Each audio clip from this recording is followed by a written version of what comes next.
De adolescente su sueño era ser, si no el mejor, uno de los mejores tenistas del mundo, y se volcó con el apoyo de su familia a lograr ese objetivo. Destacó muchísimo, iba en el camino correcto y lamentablemente una rebelde lesión lo alejó de ese camino. Y ese dolor, que no fue corto, lo llevó a tomar otras decisiones, como por ejemplo seguir una carrera tradicional como abogado en una de las mejores universidades más prestigiosas de Chile, viendo si por ese lado era su camino hacia futuro, y resulta que terminó siendo otra cosa. Empezó a desarrollarse como emprendedor en distintos tipos de negocios, en los cuales ha tenido idas y vueltas, éxitos, fracasos, dolores y mucha capacidad de reinvención. Por eso es que hoy día invité a un gran amigo, a Carlos Sari, Charlie Padel, gran partner, gran amigo, a quien le doy la bienvenida para esta conversación, una nueva conversación de emprendimiento, así que las invito a compartir con nosotros este rato. Así que muy bienvenido, Charlie, gracias por acompañarnos el día de hoy. Gracias a ti, Pipe, por invitarme y bueno, por pensar en mí para poder tener esta conversación. Nos conocemos hace mucho tiempo, así que feliz en poder comentar, ¿no es cierto?, lo que ha sido mi vida, y también, bueno, que me conté un poquito la tuya para que la audiencia, ¿no es cierto?, pueda saber cuáles han sido nuestros caminos y cómo estamos sentados acá hoy en día. Genial, excelente. En eso te quería proponer, Charlie, si nos puedes contar, un poco yo hice el resumen al principio para presentarte, pero ¿cómo te definirías en un minuto y medio lo que ha sido tu historia hasta ahora, la edad que tienes y cómo has ido construyendo tu vida personal y profesional? Y ahí seguimos avanzando juntos. Bien, yo tengo 35 años, estudié en un colegio tradicional en Chile hasta séptimo básico. En séptimo básico yo me salgo del colegio porque a los 6 años conocí mi pasión, el deporte, que fue el tenis. A los 10 años yo ya era el número 1 de Chile en menores de 12, entonces tenía muy, muy buen futuro en el tenis. A los 13 años quedé como número 1 de Sudamérica, a los 14 años fui número 1 del mundo. Y después a los 17 me terminé retirando. En esos 3 años tuve lesiones desde los 14 a los 17 que me impidieron seguir jugando pádel, o sea, tenis. Tuve un tema también psicológico complicado que afrontar, donde tenía mucha presión sobre mis hombros, que en conjunto con la lesión no me permitieron seguir haciendo esto que era mi pasión, e incluso llegaron a cuestionarme si es que esto era o no era lo mío. Y luego tomé, como tú decías, una carrera tradicional. Entré a estudiar Derecho porque no sabía qué estudiar. Imaginé que los números me iban a costar mucho, entonces me gustaba leer un poco filosofía, y cuando yo iba a los viajes leía, y siempre me ha gustado el tema interno, entonces creía que se me podía hacer un poquitito más fácil.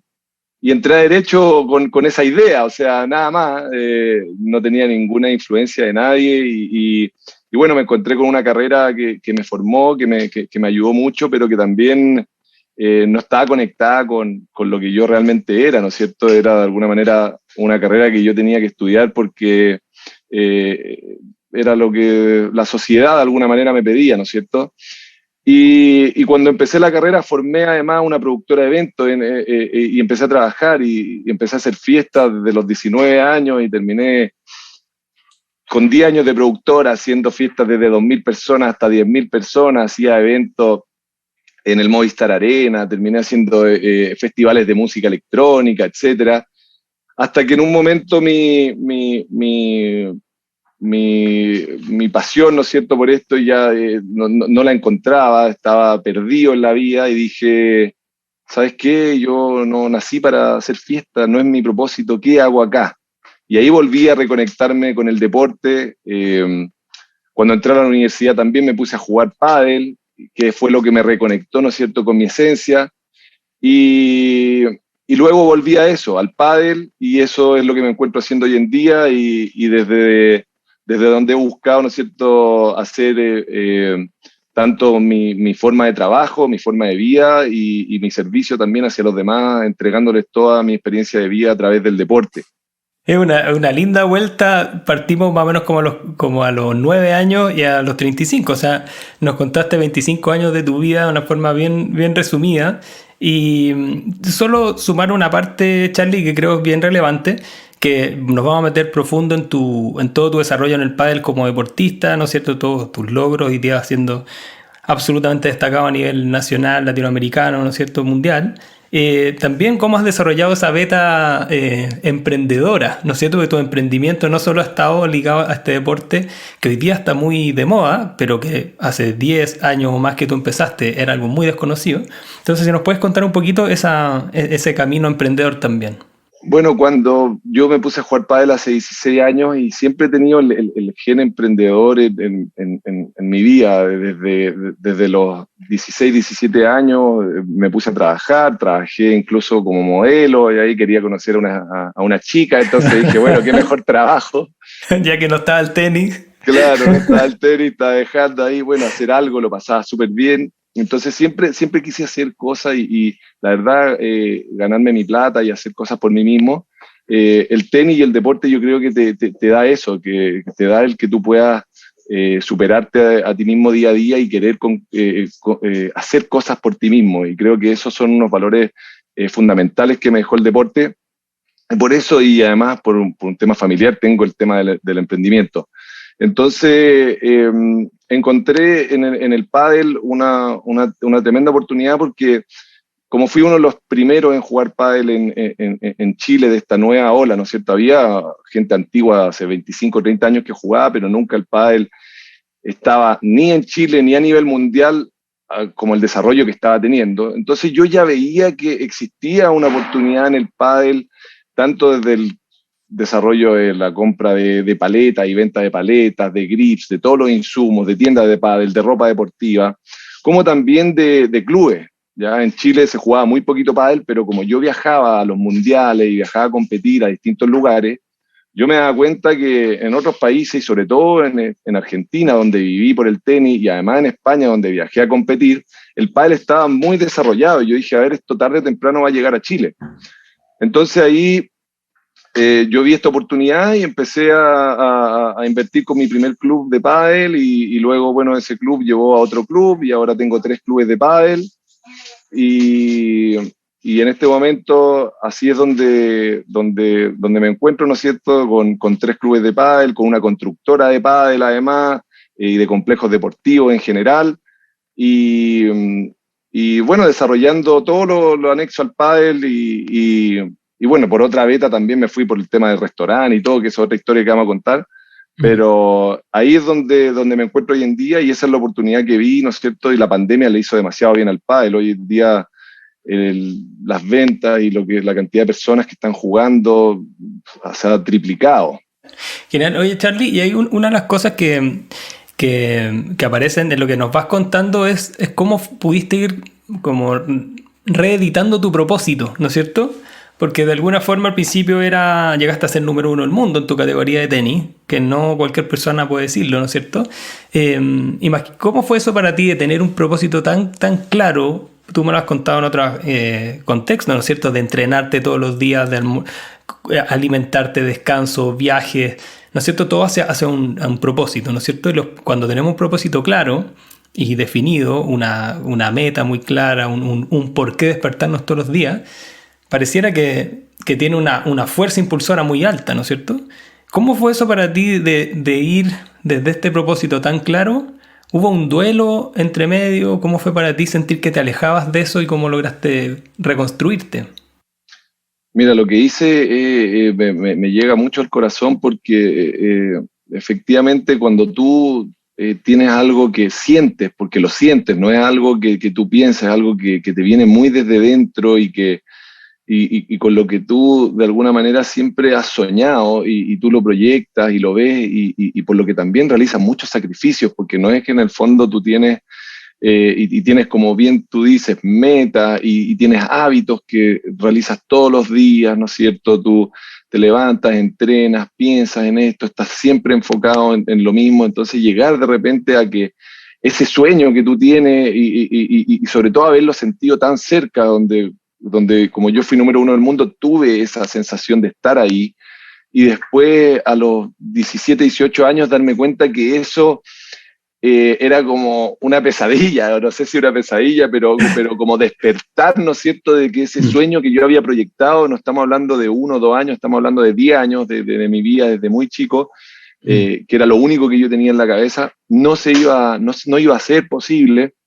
Fue un dolor muy grande, que me costó mucho superar y que estuve muchos años en eso y la verdad nunca lo traté y nunca lo ataqué directamente y por eso creo que me metí en el mundo también de las fiestas, de la noche, de la evasión, ¿no es cierto? Salir un poco de no enfrentar esto, de nublarme y desde el divertirme, ¿no es cierto? El ocio, el salir Claro. de enfrentar estas cosas.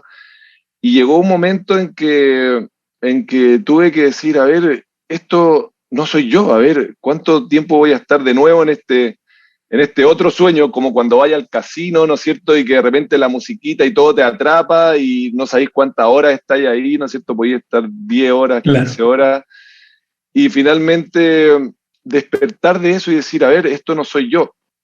Y, y ahí es donde empecé a trabajar un poquito más en mí, a hacer un duelo interno, en donde dije, bueno, esto es lo que me pasó en mi vida, lo enfrenté, eh, pude hacer mi duelo, pude darme cuenta qué era lo que yo realmente era. También me pregunté por qué había venido yo a la vida, cuál era mi misión, mi propósito de nuevo, y volví a encontrar fuerza en eso que era el deporte, donde estaban mis valores, donde estaba el Carlito, ¿no es cierto?, que se quería expresar en su mejor versión, y desde ahí pude reinventarme con el otro deporte que conocía y le di mucho más valor nuevamente y lo puse como una prioridad en mi vida al deporte y lo otro finalmente lo fui dejando de lado. Y al principio no me dio resultado, pero de a poquito empezó a tomar cada vez más fuerza el deporte en mi vida, me empezó a generar más conexiones,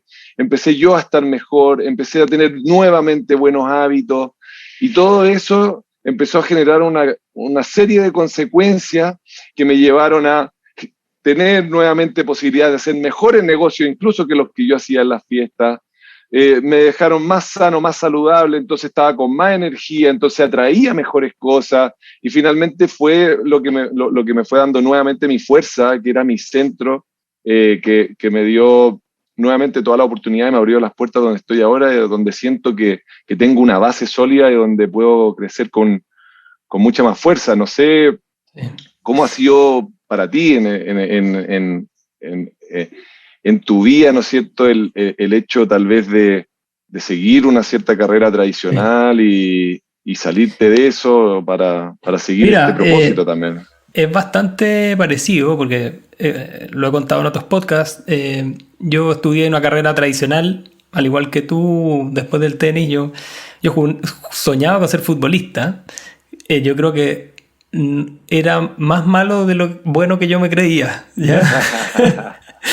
Mi hermano era extraordinario con el fútbol y jugábamos juntos y desde chicos y fanáticos del fútbol. La verdad que si tú me preguntáis cuál era mi propósito de chico así genuino, habría sido ser futbolista, pero por temas familiares y otros, la verdad que no hubo mucho apoyo por ese camino y se dio que estudié ingeniería comercial en una muy buena universidad y claro, mi propósito, el que yo me armé, entre mis creencias familiares, entre las creencias propias del colegio, de mi entorno, fue más desarrollar una carrera corporativa, ojalá ser gerente general en alguna empresa multinacional, viajar por el mundo, hacer grandes negocios. Ese era mi propósito y la verdad que construí un camino hacia allá.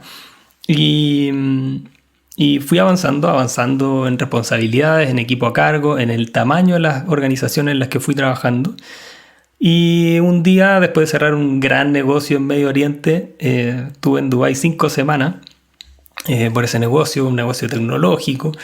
Me acuerdo que me subí al avión, que era un vuelo eterno, era como, no sé, 16 horas, larguísimo.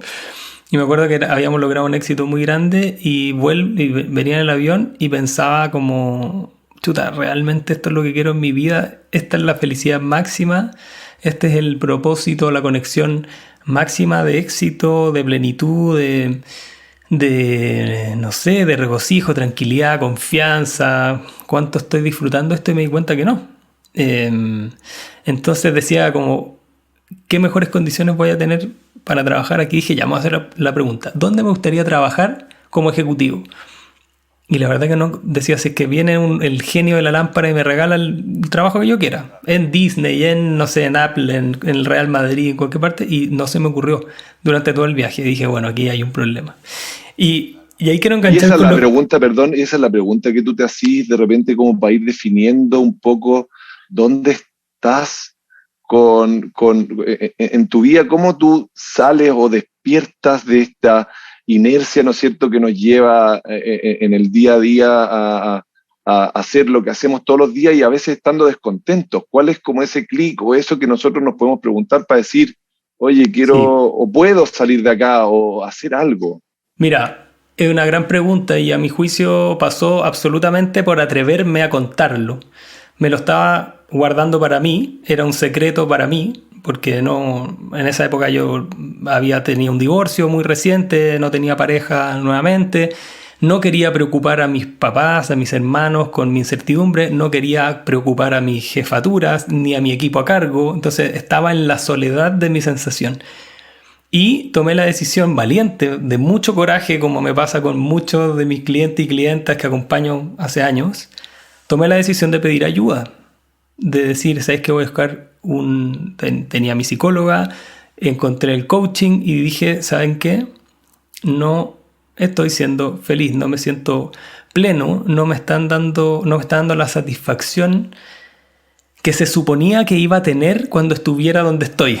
¿Sí? Claro. Entonces yo venía, en esa época, Charlie, nosotros nos conocimos un poquito después, esto fue el año 2015 más o menos, 14-15.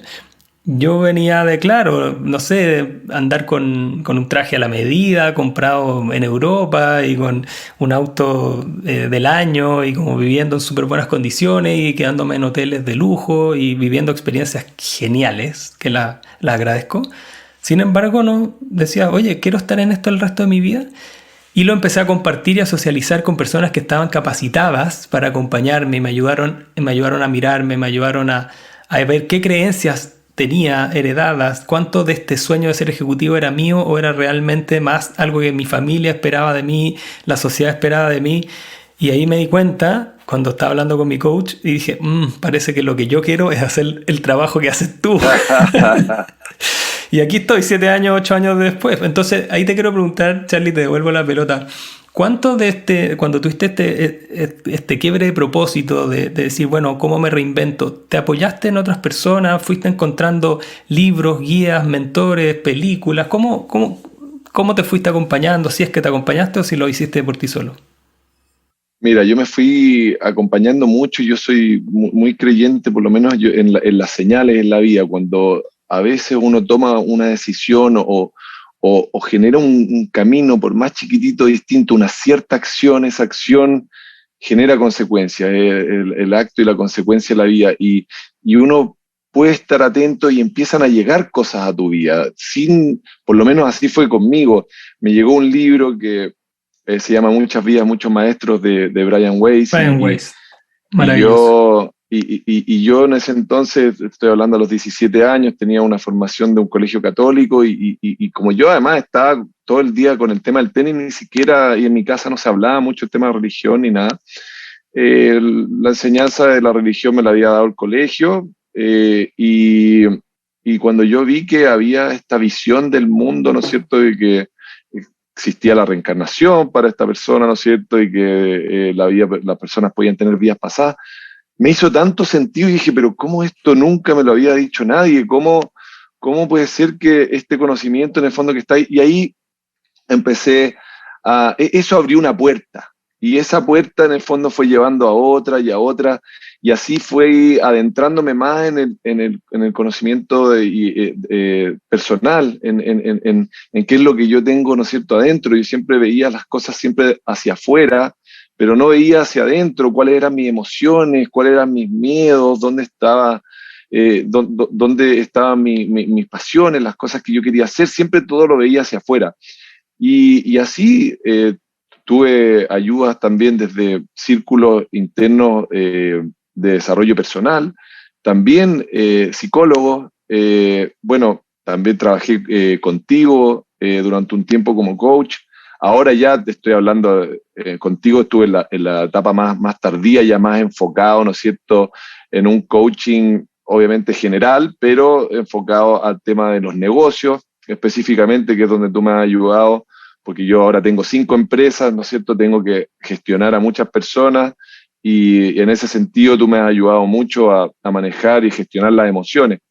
Y, pero el descubrimiento en el fondo fue desde ahí, desde ese sentir que había algo más y empiezan a llegar de a poquito distintas cosas y uno tiene que, con la curiosidad, ¿no es cierto?, ir investigando y meterse y obviamente que dedicarle un tiempo a eso. Si es que uno no, si uno solamente abre esa puerta pero no la camina, no la traspasa, no va a pasar nada.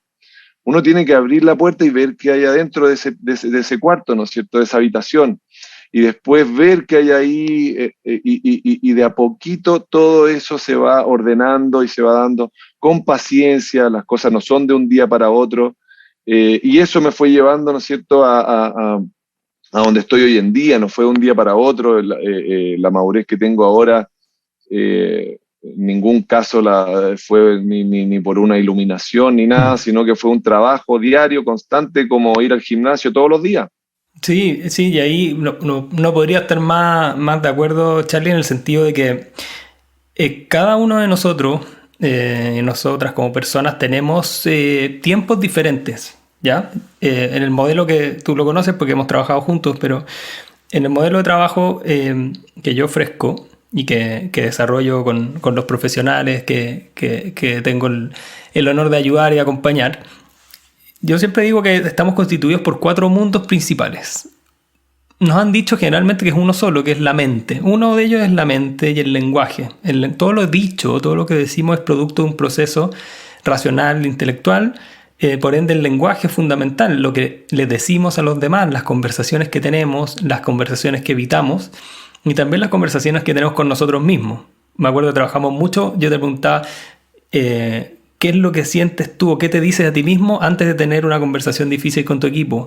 O qué te dices a ti mismo cuando jugando pádel perdiste una pelota importante o cuando un rival te grita en la cara, en la red, ¿no es cierto? Es como, siempre estamos en una conversación personal. Entonces, el lenguaje y la mente, lo racional e inconsciente de la mente, todo el mundo mental es uno de los mundos. Pero está absolutamente unido ese mundo con otro mundo que es el mundo de las emociones. Si yo le digo a cualquiera de quienes nos oyen ahora, que van manejando en el auto, que van en el transporte público, están cocinando, están saliendo de la ducha o en otro contexto, porque nos escuchan en distintos contextos. Si yo les pregunto, ¿dónde pasaron su último cumpleaños y qué fue lo mejor que les pasó ese día? ¿Ya? ¿Haz tú, Charlie, el ejercicio? Sí, lo estoy siguiendo. Ya. Yo con el lenguaje, con esa pregunta, estoy apuntando a recuerdos tuyos que van a ir unidos a un mundo emocional. A una emoción, claro. Por ejemplo, ¿te aparece alguna emoción con la pregunta? Sí, me aparece una emoción de alegría. Genial. ¿No es cierto? Entonces, mira, la mente está súper unida al mundo emocional. Somos seres emocionales, estamos constantemente emocionando. Vivimos en la emocionalidad, solo que no nos enseñaron o nos dijeron que habían emociones buenas, otras que eran malas. Los hombres no podemos llorar, no podemos sentir tristeza. Los hombres no podemos tener miedo, tenemos que ser valientes. Y no tenemos que, no sé, pues las mujeres tienen que ser muy señoritas y tienen que guardar silencio. Muchas creencias antiquísimas que son, ¿no es cierto?, refranes, creencias, valores heredados, pero que van generando una realidad en nosotros. Entonces, tu mente y tus emociones están muy unidas. Tú puedes pensar en algo que te genere ciertas emociones, como tú puedes instintivamente sentir miedo y tu mente te decir, ten cuidado, ojo, hay algo en riesgo, hay algo que tú puedes perder, ¿no es cierto? Claro. Entonces, somos mente y emociones, pero hemos visto 2 de 4. Además, somos cuerpo. Claro. No sé si te acuerdas que una de las cosas que para mí era una curiosidad cuando trabajábamos juntos era como cómo manejas el miedo en una cancha. Cuando hay un punto importante, cómo el miedo, si te tensa los músculos, si se te acorta la respiración, ¿qué te pasa? ¿Te acordás que lo vimos? Sí, pues lo vimos específicamente con el miedo y también con la ira, que son dos cosas que, en el fondo, dos emociones que se encuentran en el juego y también previo al juego, y efectivamente el cuerpo te empieza a hablar y te empieza a decir en el fondo lo que le está pasando. Uno de Sí, repente tiene miedo y el cuerpo, como bien dice, empiezas tú a agitar tu respiración o te enojas y al tiro ya tienes una respiración más agitada, ¿no es cierto? exactamente. Los músculos se te tensan, entonces está completamente ligada la emoción, la mente y el Sí. cuerpo. Y eso es genial. Por ejemplo, cuando tenemos rabia, ira, el cuerpo tiene una predisposición a ir hacia adelante, a buscar el objetivo. Entonces, para subir a la red, por ejemplo, conectémonos con la rabia, voy a ir a buscar esa pelota con rabia, me impulsa, pero el miedo te impulsa hacia atrás. Te dice, escóndete, arráncate. Entonces, ¿cómo vamos gestionando las emociones con el cuerpo? Sí, Están a mí me completamente gustó unidos. mucho una de las cosas que trabajamos, que de repente, como bien tú decías, como que a las emociones, como siempre las hemos tildado como de buenas y malas. Y finalmente las emociones son emociones y están ahí por algo. Y, y yo siempre tenía en mi mente, ¿no es cierto?, como creencia que la ira era mala, entonces yo no me podía enojar porque eso lo iban a ver como algo malo, y yo me sentía juzgado así, además que no quería causar daño, eh, y eso hacía que muchas veces también yo dejara que me pasaran a llevar. Mm. Y, porque la ira de alguna manera manifiesta, ¿no es cierto?, esta injusticia que nosotros estamos sintiendo que ocurre en Totalmente, la vida, ¿no es cierto? totalmente. Y una cosa es la ira 10, que es la locura propiamente tal, pero tú no tienes por qué llegar a 10. Tú puedes sentir lo que te está ocurriendo y decir, bueno, esto, mi cuerpo me está hablando, mis sentimientos me están hablando, ¿no es cierto? Y yo eso lo puedo gestionar. Y eso para mí fue súper bueno y súper importante dentro de lo que nosotros trabajamos, porque de alguna manera, cuando yo sentía que había una situación injusta, para no incomodar precisamente al otro, yo simplemente me agachaba y dejaba muchas veces que los otros hicieran conmigo, ¿no es cierto?, lo que querían. Mm. Y para lograr los Mm. objetivos que tú quieres, tú tienes que tener también tu posición clara, sin ser falta de respeto, ¿no es cierto? Pero Totalmente. sí apoyarte en lo que tú estás sintiendo y no dejar que te pasen a llevar. Y para eso es súper importante el autoconocimiento. Exactamente, ¿no es cierto? Necesitamos un poquito de ira, de rabia para poner límite. Y cuando ponemos límite, el otro, la otra persona, aprende lo que es posible o no posible con nosotros. Por ende, yo siempre trabajo el miedo haciendo coaching porque es el miedo te va, perdón, la rabia te va a ayudar, la rabia te va a ayudar a ocupar el lugar que tienes que ocupar. Sin pasarte de rosca, sin pasarte tres pueblos, sin pasarte de banda, sino que es decir, voy a ocupar el lugar que amerita, dado mi rango, dado mi cargo, dado lo que la situación necesita. Y para eso muchas veces la rabia nos impulsa a ocupar ese lugar y por sostenerlo, ¿sí? Y no salir corriendo, ¿sí? Y Exactamente. el cuarto mundo, Charlie, hablamos de la mente, hablamos del cuerpo, de las emociones que están súper unidas, y hay un cuarto mundo que es nuestra experiencia espiritual y de alma. Somos seres espirituales, además de emocionales, de físicos y de mentales. Somos, creo yo, almas viviendo una experiencia humana. Tenemos intuición, vibramos con ciertas cosas, ¿no es cierto? Cuando Así tú es. este fin de semana ganaste un campeonato de pádel, ¿no es cierto? Acá en Santiago, ¿no es cierto? Así es, en Santiago. Sí. Bien, muchas felicitaciones por eso. Muchas gracias. Mentalmente, esto es solo mi interpretación, pero mentalmente tú puedes decir, ya, sí, gané, esta fue mi estrategia, he entrenado, me lo merezco. Tu emoción puede ser de euforia, de optimismo, de gratitud, de poder personal, de convicción, y tu cuerpo puede estar con los brazos hacia arriba, puños apretados, alegría, ¿no es cierto? Claro. Sin embargo, esto es pregunta, ¿algo tiene que haber habido dentro tuyo conectado con un propósito más grande que tal vez te hacía vibrar con algo que tal vez no tiene mucha explicación? Bueno, eso yo creo que también es lo que ha estado ahí siempre desde el minuto uno, ¿no es cierto? Desde que te agarré la raquetita a los 6 años y que siempre estuvo ahí y que siempre ha estado ahí, que para mí es el eje esencial en mi vida. Y, y como bien dice, no tiene una explicación, pero me hace vivir la vida de otra manera. Para mí, el hecho de hacer deporte y conectarme con lo que estoy haciendo, porque finalmente el deporte para mí también es una manera de, ¿no es cierto?, callar la mente, estar completamente conectado con el momento presente, estar fluyendo con lo que está ocurriendo y simplemente ser, ¿no es cierto?, ser. Y eso que me da, de alguna manera me llena completamente y me ayuda a todo lo que después yo quiera lograr en mi vida. Y ese momento es como de meditación, porque la meditación muchas veces uno dice, no, bueno, es que para meditar tú tienes que cerrar los ojos, no sé, pues, y respirar de una manera. Sí, lo puedes hacer así, y hay distintas técnicas. Pero cuando tú estás completamente conectado en el presente, también estás meditando. O sea, es una manera de recargarte, de reconectarte, ¿no es cierto? Totalmente. Y eso es lo que siempre ha estado ahí para mí con el deporte, sí, independiente de los resultados, ¿no?, que lleguen.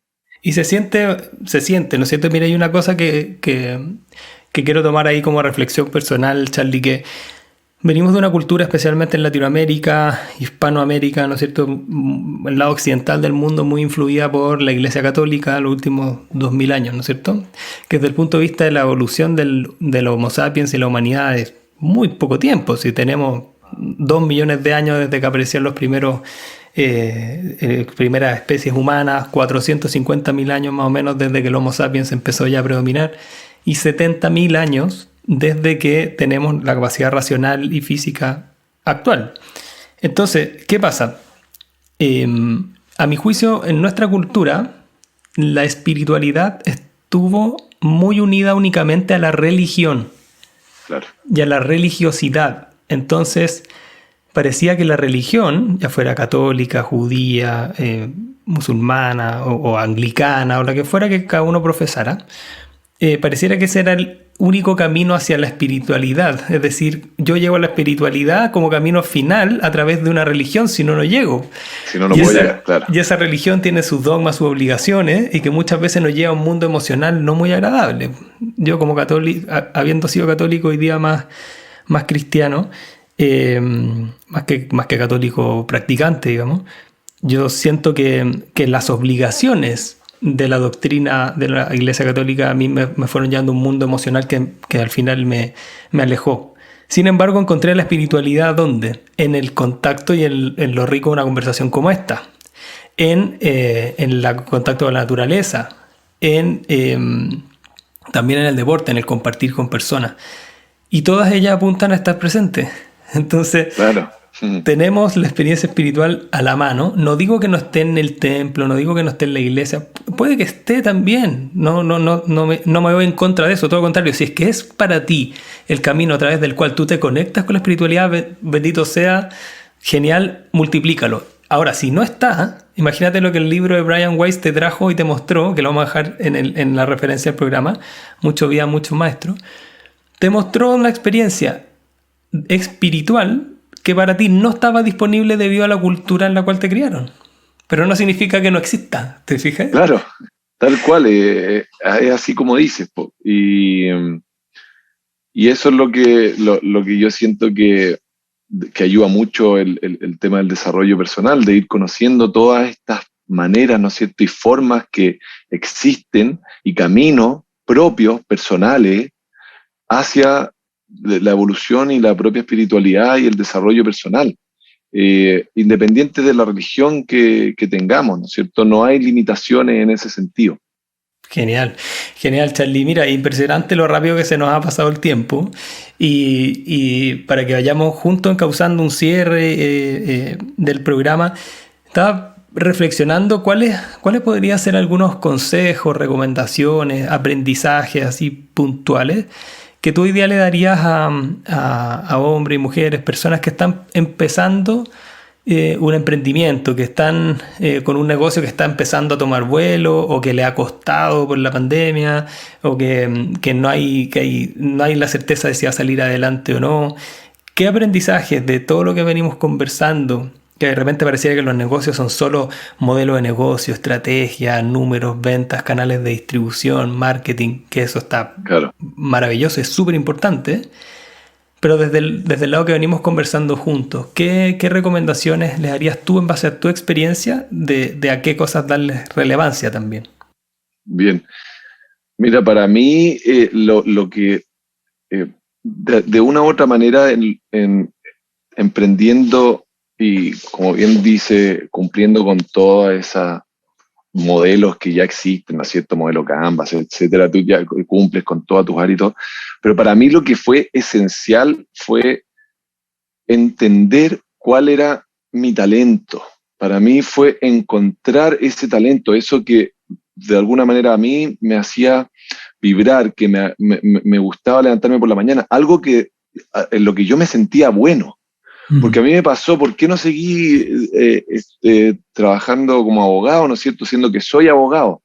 Yo no me sentía bueno como abogado, no sentía que podía ser mejor que tal vez otro abogado, siendo que estudié en la mejor universidad de Chile o una de las mejores universidades de Chile y que estaba igual por sobre, no sé, el 95% de cualquier persona por la formación que yo tenía, pero yo no sentía que yo iba a poder, que no sentía que yo tenía talento para eso. Yo veía a otras personas y decía, uy, qué bueno es esta persona. Entonces, para mí fue como encontrar primero qué era eso que yo traía, que uno lo hacía muy bien o que lo podía hacer muy bien, y dos, que me gustaba mucho y que en el fondo yo pudiera hacer sin que me pagaran. ¿Me entendí? O sea, ¿qué es lo que yo haría si es que no me pagaran? Esa pregunta me hice y en verdad yo diría, bueno, estaría en una cancha de pádel todo el día. Entonces, esa fue la primera respuesta y empecé a hacer clases de pádel. Y ahí empecé a hacer clases de pádel y mi mundo del pádel se abrió y tuve que sacar muchos prejuicios. Pero entonces, ¿por qué? Porque no quería ser profesor, yo era abogado, ¿cómo me iba a ser profesor de pádel, ¿no es cierto? Pero para mí fue esencial encontrar eso. Y luego de encontrarlo, tener siempre un equipo, ¿no es cierto? Una contención que te vaya ayudando, rodearte de personas que sean afines a lo que tú quieres lograr, que tengan y compartan esos valores que tú compartes, sacar esas relaciones tóxicas de tu vida y que no te suman, tanto de amistades, incluso de familia, hermanos, tíos, pareja, ir limpiando tu contexto, porque nosotros somos producto de lo que nos rodea. Y Totalmente. es así, entonces, encontrando eso que a ti te hace feliz, limpiando un poco tu ambiente y rodeándote de esas personas correctas, ya por lo menos pueden causar un camino. Y luego, aquí no hay receta fácil. Lo que se tiene que hacer, como en todas las cosas, es levantarse todos los días, hacer el trabajo que hay que hacer, regar la plantita y regarla, regarla, regarla, y va a llegar un momento, tú dijiste un tema muy importante, hay distintas semillas. Es como la semilla del bambú, ¿no es cierto? Que se riega, creo, no sé, o durante 8 años está abajo y de repente crece y en un año crece no sé cuántos miles de metros, no sé. Y después tienes otras que en 5 días nacen. Cada uno está en su propio tiempo, cada uno está en su propio camino, pero lo que no hay que olvidarse es que tenemos que todos los días seguir regando y trabajando hacia eso que nosotros queremos y tarde o temprano eso va a rendir frutos porque la vida es justa. Yo creo que la vida es justa al que de alguna manera hace los esfuerzos y hace las cosas que se requieren hacer y que se conectan con esto que yo te digo, con ese talento. Todos traemos un talento, todos lo tenemos y hay que verlo y la facilidad es ver qué se me hace fácil, qué me gusta, con qué vibro, cuál es mi hobby. Y eso ya nos puede ir abriendo las puertas a muchas cosas. Tal vez no necesariamente va a ser nuestro negocio directo lo que vamos a hacer, pero eso nos va a abrir tantas puertas que tal vez vamos a hacer. A mí, por ejemplo, me pasó que me puse a hacer cancha de pádel, o sea, clases de pádel, y abrí un restaurante, y el restaurante ahora es mi negocio principal, y yo no tengo idea ni cómo cocinar. ¿Y cómo hacer un huevo? Claro, ahora aprendí, pero Claro. empecé haciendo clases de pádel, eso me llevó a una cosa, a otra, me llevó a conocer a una persona, y ahora tengo un restaurante y me va muy, muy bien con mi restaurante, y ahora además pude hacer mi cosa de pádel, pero años después. Lo primero que Claro. llegó fue el restaurante, no era lo que yo estaba buscando. pero lo que sí yo hice fue escucharme a mí y darme el tiempo a lo que yo necesitaba. Genial. La verdad, Charlie, que imposible para mí imaginarme un mejor cierre que el que hiciste realmente cuando hablamos desde el alma, desde dentro, desde la convicción. Fluimos, ¿no es cierto? Y siento que podríamos estar un par de horas más conversando. Así que te agradezco en lo más profundo. Ya nos tocaremos por ahí, nos juntaremos para vernos personalmente, pero te agradezco profundamente todo lo que nos compartiste con nosotros, tu historia, tus creencias, tus hábitos, cómo ha sido este camino de éxito para ti, y que estoy seguro va a ser mucha inspiración para nuestra audiencia. Así que te mando un abrazo gigante y un agradecimiento enorme. Muchas gracias a ti, un abrazo muy grande, Pipe, y todo lo mejor. No me cabe ninguna duda que vas a seguir ayudando a muchas personas como lo hiciste conmigo y como lo estás haciendo con tantos otros. Sigue tu camino porque te veo excelente. Un abrazo grande, amigo. Así será, muchas gracias, querido. Un abrazo grande y muchas gracias a todos y todas que nos acompañaron hasta el final del capítulo. Más que bienvenidos sus comentarios en la cuenta de Instagram felipe.pascualm, en nuestro sitio web felipepascualm.com y en todos los medios donde estamos en contacto. Un abrazo grande, nos vemos en un próximo capítulo. Chao, chao.